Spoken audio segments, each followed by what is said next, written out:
Hi, my name is Philip Powell, and I'm a member of the Hong Kong Philharmonic double bass section. The double bass is the largest and lowest instrument in the string family, but it's also one of the most diverse instruments in the entire orchestra. Outside of the orchestra, the double bass can be found playing bluegrass, jazz, rock and roll, you name it, any style of music usually requires a double bass.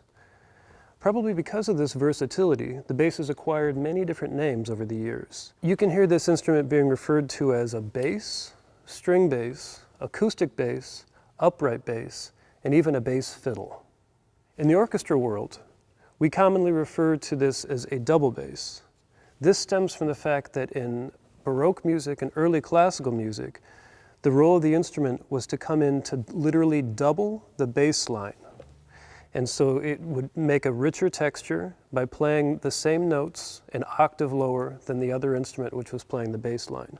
And that's how it got its name, the double bass. So you might notice that I have an extra bit of fingerboard up here at the top near the scroll. If I open this gate, it will give me lower notes all the way down to a low C natural. And what that does is that allows us to play the exact same notes that the cello section plays, only one octave lower. Another aspect that makes the double bass unique to the string family is that we use two different types of bows. There's a German bow and a French bow. So if you see, the German bow has a much wider frog, and it's held in an underhanded fashion as if you were playing a viola da gamba. Whereas the French bow has a much smaller frog, and it's held overhand as if you were holding it like you're playing a violin.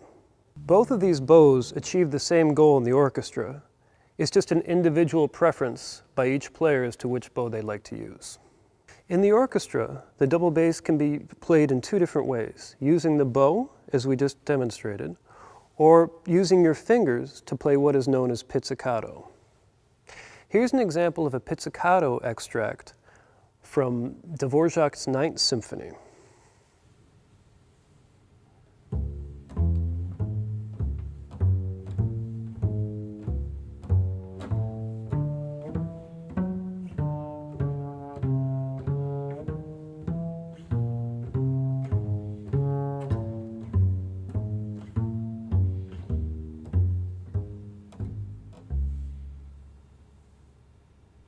When played arco, or with a bow, the bass has a more resonant or singing quality.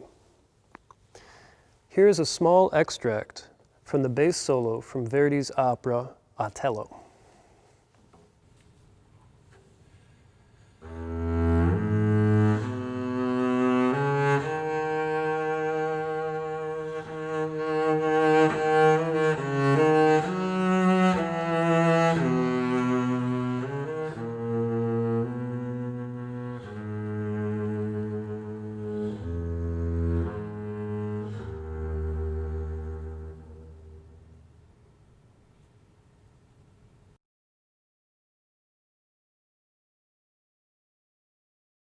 I typically cut my fingernails maybe once every week to make sure that they're short enough to play the instrument. If your fingernails are too long, it really affects the sound on the left hand, and obviously it affects the pizzicato.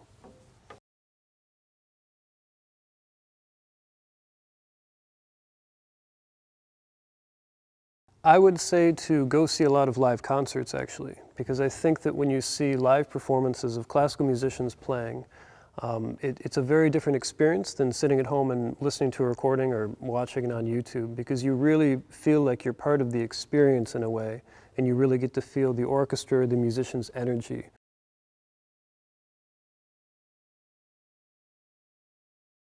Let's see how heavy my bass is. Wow, it's about 15 kilograms.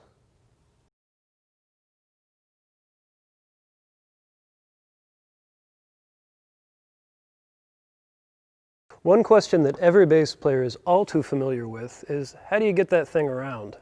Well, traveling is really, really easy when you have a wheel.